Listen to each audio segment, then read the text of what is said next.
for people just starting BookTok, there's almost like a wall of like the BookTok books, like ACOTAR, Colleen Hoover, things like that.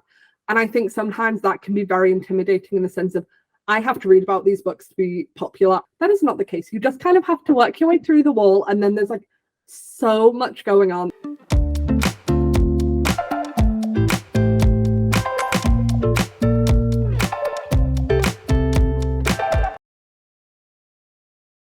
Hello, Tandem fandom. My name is Alexis, and welcome to the Tandem Collective, where you can find the latest recommendations, tips, and bookish news from Team Tandem. I am here today with a very special guest. She is known on TikTok as the Caffeinated Reader. She's got over 40,000 followers, almost 3 million likes on her content, and she's been featured in articles by the BBC and Penguin Random House, and most recently, she was nominated for BookTok Creator of the Year by TikTok. She is Holly, and she's also on Team Tandem. So everyone, this is Holly. Hello, Holly. Thank you for joining us. Hello. Thank you for having me. This is very exciting. Yes, it's exciting for me too, because today we're going to talk all about BookTok. Especially for people who are BookTok beginners or interested in starting their first BookTok account, and who better to ask than you. So maybe to get started, you could tell us a little bit about how long you've been on BookTok and how you got started. I think it's been about 3 years. I'm terrible with times and my memory is atrocious. I think it's 3 years. It might be just over. It could also be just under, but I think it's about 3 years. It was, well, I downloaded TikTok, like I think just before the pandemic, and it was lots of people dancing, and I have absolutely no rhythm. It's genuinely atrocious. I can't even clap in time with things, and all of my friends are very musical, and I'm like, I can't even do the triangle. So I deleted it because I was like, this is not for me. And then the pandemic hit, and I think like a lot of people, I was just in my house with nothing to do because I was on furlough, and then my friends were like sending videos mentioning it. I thought, oh, I'll just download it. And this time it got me very quickly onto BookTok. The algorithm worked its magic. There was nobody dancing and making me feel self-conscious about my lack of rhythm. And then kind of once I started seeing all of these book reviews, I was like, oh, this makes so much more sense. And then I originally was just on it as like a little watching everything, liking, commenting, had no plans to be on it at all because I hated the sound of my own voice, hated seeing seeing myself on camera. Like, I imagine a lot of people are like this. If somebody records your voice, the moment they go to play it, you're like, no, stop. And I used to be like that. And then I thought, oh, I really want to get into publishing. It's always good to have an online presence just so you can kind of show that you're in the community and that you're keeping up to date with things and trends. So I made a video, and it wasn't as horrifying as I thought it would be.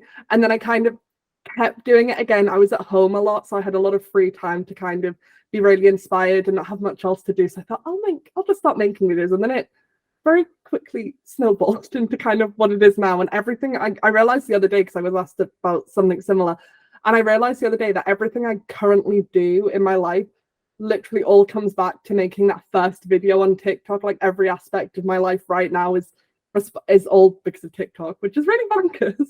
Wow. That is really bonkers, but also really cool. Wow. Today we're going to do 5 and 5 tips for starting a BookTok account. So my first question for you is, how do you choose a BookTok handle? How did you choose yours? And what are your suggestions for people who want to start a BookTok? I have no idea. I can't remember. I used to have a different handle because I was on bookstagram first. I cannot for the life of me remember what that handle is, but I know it was something different. But like, I was on bookstagram, but very rarely like posting and things. I was just like, again, like when I first started TikTok, liking, commenting, seeing everyone's things. And then for some reason, I don't know why, I just clearly was not feeling my old username. So then I decided to change it. I was like, what should I change it to? And I am constantly drinking coffee, and I was like, and coffee pictures always look nice on Bookstagram, and I was always like putting them in, so I was like, oh, okay, that works. And then I became now I'm really attached to the username. Sometimes I'm a little bit like, should I change it, like if my name becomes free or something else becomes free? if without the underscore becomes free, should I change it so that it looks more like professional? I'm really attached to the underscore for some reason, and I don't know why. I'm like, oh, that's my username. So I don't really know. I think there's so many good usernames as well, but sometimes I see people changing their usernames to like amazing stuff, and I'm like, oh, that's so pretty and lovely and like bookishly influenced without being too like over the top. But then I'm like, no, because I'm just really attached to my boring little decaffeinated reader. But I think something like, because this was my thing when I was picking one, was that I didn't want one where in 10 years I'd be really embarrassed about the username. Like, you know, when you're younger and you're making an email address, some of my old email addresses, I'm like, what was I thinking at 11 years old? That's so embarrassing. And like we all have a couple of those. No, genuinely, I'm like, that's actually atrocious. So that was one of the main things. I was like, what will I not in 10 years think? That's an awful username. Why would I think that?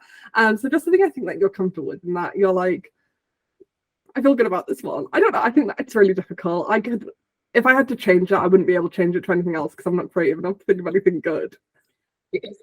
I love that you're attached to the underscore, because it's the underscore caffeinated reader, right? But it's part of the identity that you have now online, and as you said, so many things online have now followed you into regular life. So that makes sense to me. You know, it's like a little affection for that underscore, the identity.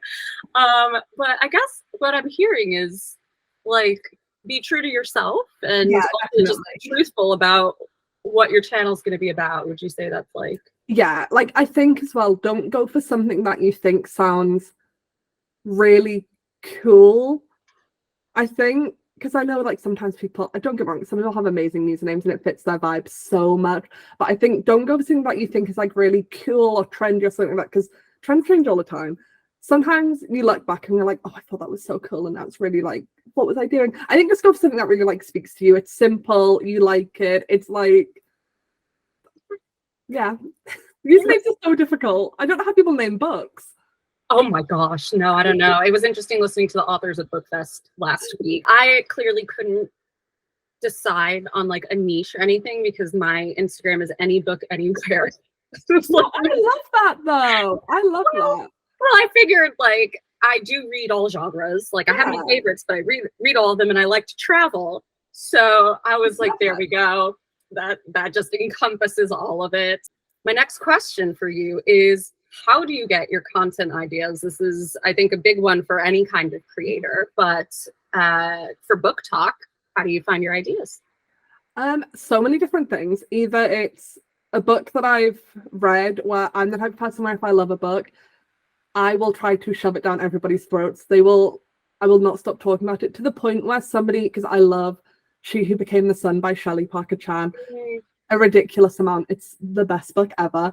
And I raved about it so much when the first book was coming out, because I got an arc for it, that somebody thought I was on the actual marketing team for the book, because they were like, you're not being paid. I was like, I'm not getting anything. I just really want you guys to read this book, because I would not shut up about this book.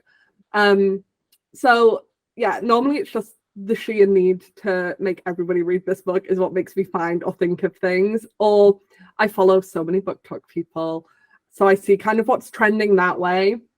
Another really handy tip that whenever I mention to people are always like, oh, I wouldn't have thought of that. And to me, I'm like, no, do it. It makes everything so much easier. There's so many marketing accounts on TikTok that will find the trending sounds for you. I'm like, just go follow like 5 of them, and then every day you're going to have at least like 2, 3, 4 new trending sounds that are going to be like right on your view page that you can then just apply to a bookish idea. Oh my god, I have never heard of that, but so like off the top of your head, what's the first one you can think of? Can you think of any of the accounts? I'm trying to think if there's one that it might be like Trends Bible, or it's something it's something like that.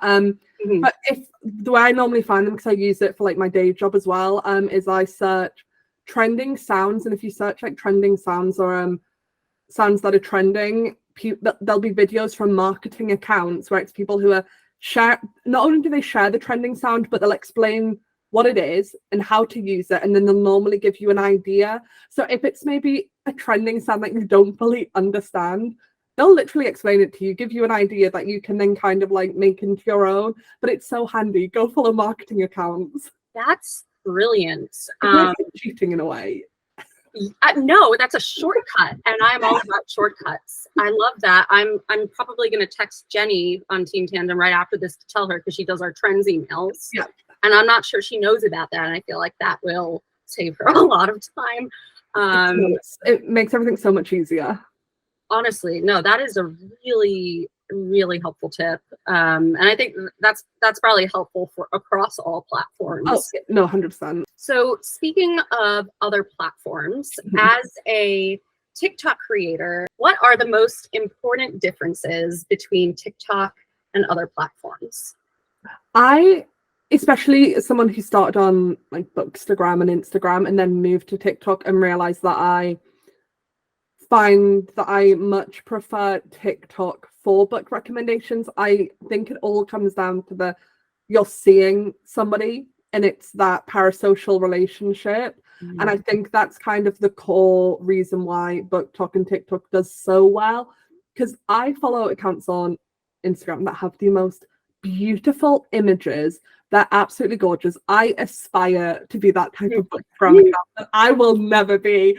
And they're so gorgeous, and I love the photos. But I think because I don't know who is behind the account, there's like no connection to them.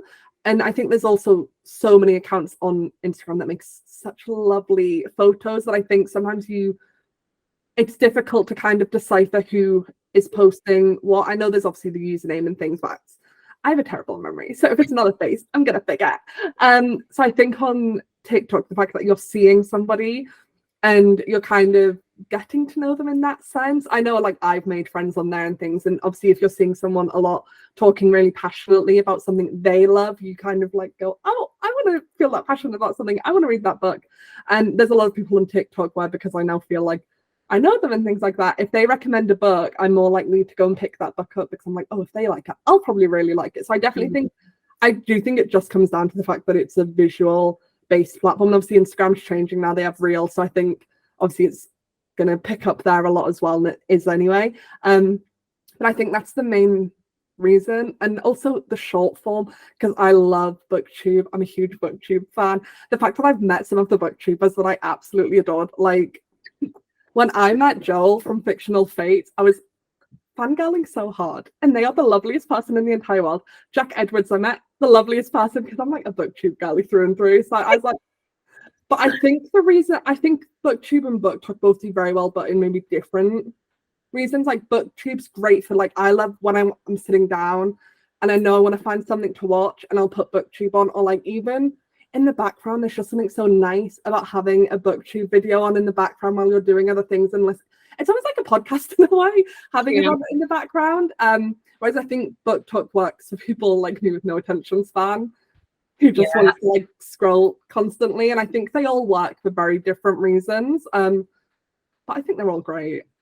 Yeah, no, I had no idea you were such a big BookTube fan. That's Tube. it could be very useful for Tandem somewhere down the line. But that also makes complete sense, I think, what you were saying about Instagram and TikTok with the beautiful photos on Instagram. I interviewed a publisher last year for my dissertation, and what she said was Instagram is the pretty place. It's where you see all the gorgeous photos and the polished feeds and everything.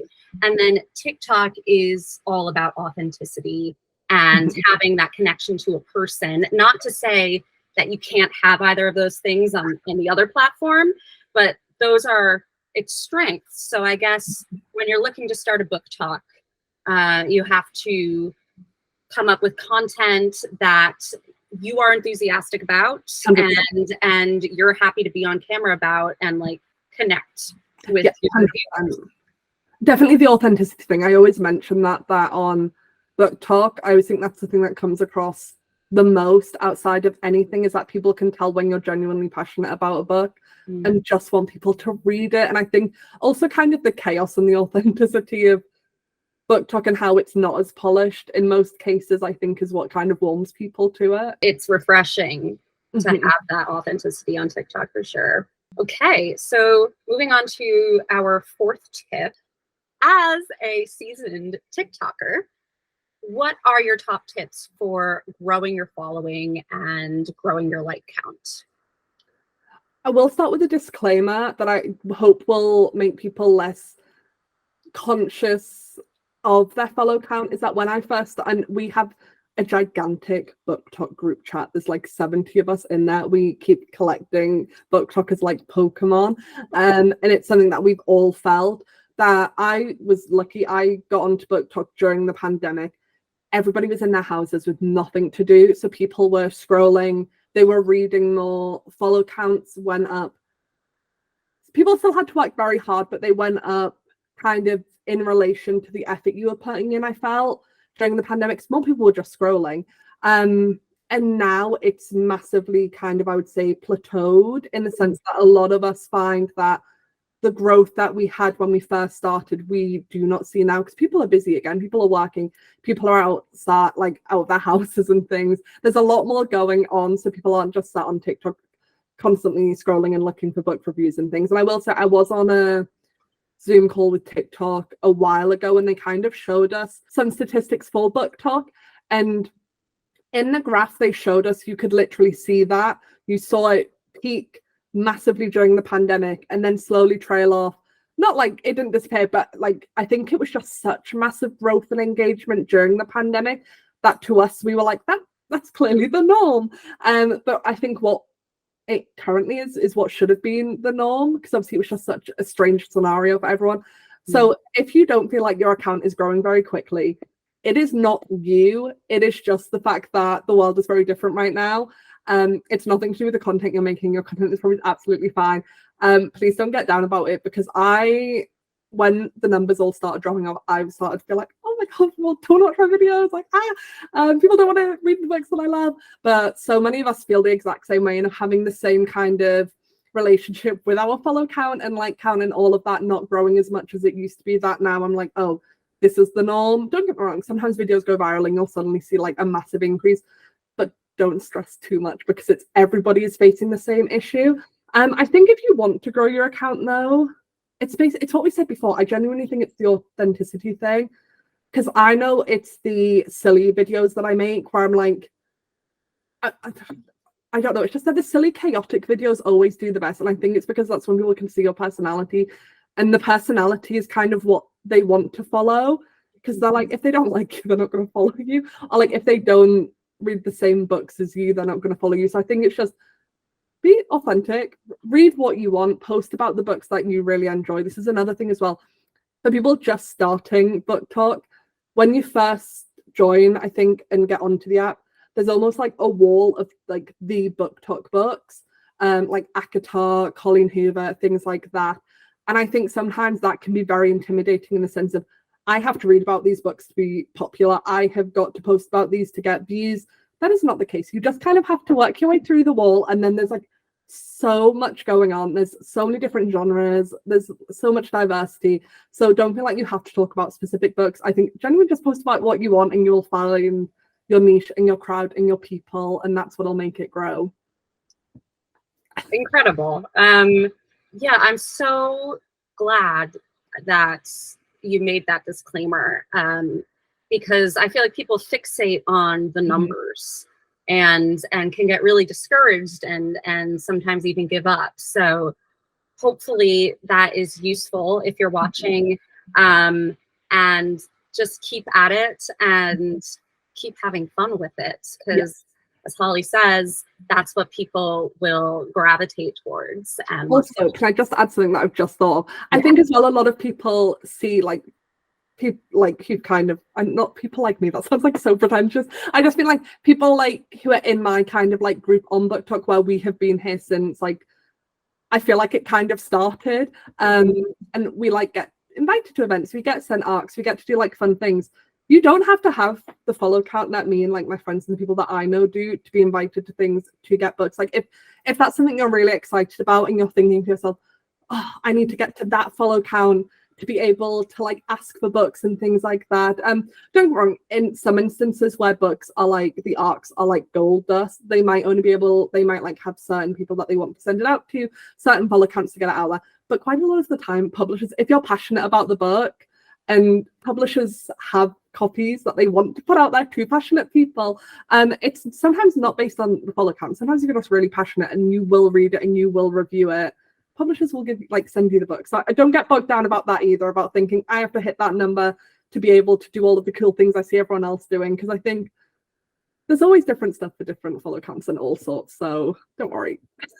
Yeah, and sometimes they even go overboard and give you bags and bags of books like they gave you at Book Fest, and you had no choice but to hand some off to me so that you can carry your bags home.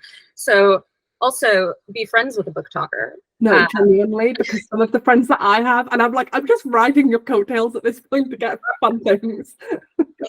Oh my God. Okay, final question for you. If you could time travel and have a conversation with yourself when you were starting your BookTok, what advice would you give yourself? I genuinely don't think I would tell myself anything. I don't know if that's such a bizarre answer.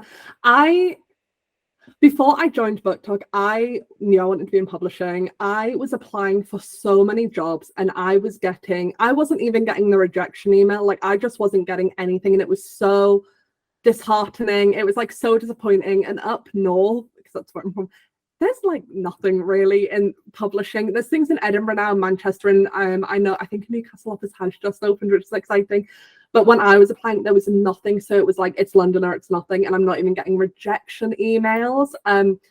So when I think of where I am now and like all of the amazing opportunities I've had, the people that I get to work with, I'm so grateful for like, I think I was like 23, like 23-year-old me who decided to make this silly little video. And I know the video, it was an Akatar video to a Vampire Diaries sound. And I'm like, I am so like grateful for like that Holly for making that first video, because I'm like, I even think of like the anxiety and the like lack of confidence I had back then. And I'm like, if I could see all of like, I wouldn't even believe it. I'd be like, I am in a coma somewhere, and like this is my mind has made. Sometimes I do get worried about that, by the way. Different story. But I'm like, I would have never believed it. I'd have been like, no way am I going to be like invited to do this or in like contact with these people, or like even working at Tandem is like the best thing ever, and I get so excited about it. So I'm like, I don't think I'd give myself any advice or tell myself anything, because I think like the journey that I kind of went on with BookTok, like there's nothing in it I change. I've talked about this a little bit as well, like, you know, imposter syndrome. I've had that with like everything else in my life. BookTok is the one thing where I've got no imposter syndrome, because I'm like, no, I did that. Like that was me. I emailed those people. I made those videos. Like it's the one place where I'm like, no, I worked hard and I got that. So I wouldn't give my like past self any advice. I might just be like, you have cool things coming for you. So just like keep going. You're fine. That's such a good answer. Honestly, I don't think we could end it on a better note. That confidence, like I'm just very proud of like old me in such like a weirdly sentimental way. Like I get very emotional about like 23-year-old me, because I'm like, you got me all of this is like how I view it, and I'm like, go you. If I was able to go back, I'd be like a cheerleader for myself, because I'm like a fan of 23-year-old me for starting all of this. I'm like, go you. That's brilliant. I think it's so great to see somebody actually saying, yes, I am proud of what I did, and not being oh well, you know, humble and stuff, because you should be. I just think it's like I never thought I'd be doing any of this. So like, and like I said before, I used to hate the sound of my own voice. I would never be on camera, and now I'm like so desensitized to it that I'm like, it doesn't bother me in the slightest. And I'm like, but that only happened because I made that first silly little video. So now I'm just really grateful for like past me for like deciding to do all the things that I've done, because I'm like, I wouldn't be here if it wasn't for her making all those decisions. Absolutely. Oh my gosh. Brilliant. And well, we are grateful to you today for taking some time and instead of giving yourself, your younger self, the advice about BookTok, giving it to us. It is very much appreciated. Thank you for having me. This is very fun. And now I could be like, I was on BookTube. Oh, you are welcome anytime. Oh my gosh, anytime at all. So you can follow Holly on TikTok at _caffeinated reader. And is it the same on Instagram? Yes, it is. Yes. Okay, on Instagram. And you can also possibly work with Holly if you sign up for the Tandem Collective newsletter. Holly runs a ton of our TikTok campaigns. If you sign up for a TikTok campaign, you may be working with Holly in the future. If you have more questions for Holly, you can put them in the comments, and I'm sure, is it okay? I'm such a huge BookTube fan that I'm like, the fact I'm going to be in a YouTube video, like I will be in the comments. I will be there. Okay, so definitely put your questions for Holly in the comments and she'll be happy to answer them for you. If you enjoyed this video and like this kind of content, please like and subscribe for more recommendations and tips from Team Tandem. You can also follow us on TikTok and Instagram. Thank you so much for watching. Thank you, Holly, for joining me. And I'll see you in the next video. I'm wondering, as a very well-established TikToker, oh my God, I can't ask this question apparently. As a seasoned TikToker, I can't say it. You know what? It's the end of the day. I'm like, it's. Oh my God. Okay.